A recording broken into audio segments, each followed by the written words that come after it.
Tovuzun en güzel yerlerinden biri Bakkallı kəndiндəyik.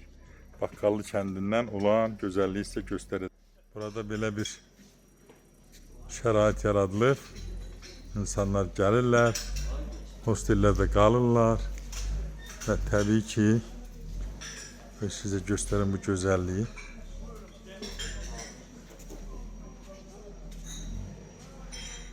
Tovuzda belə gözəl yerlər var. Yayda gəlir qalırsan, ailəliklə, qiymət də normal.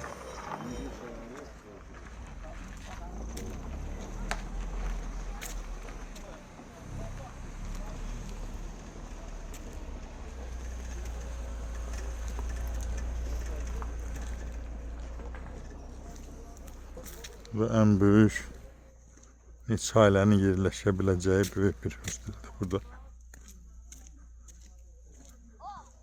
2 mərtəbəli.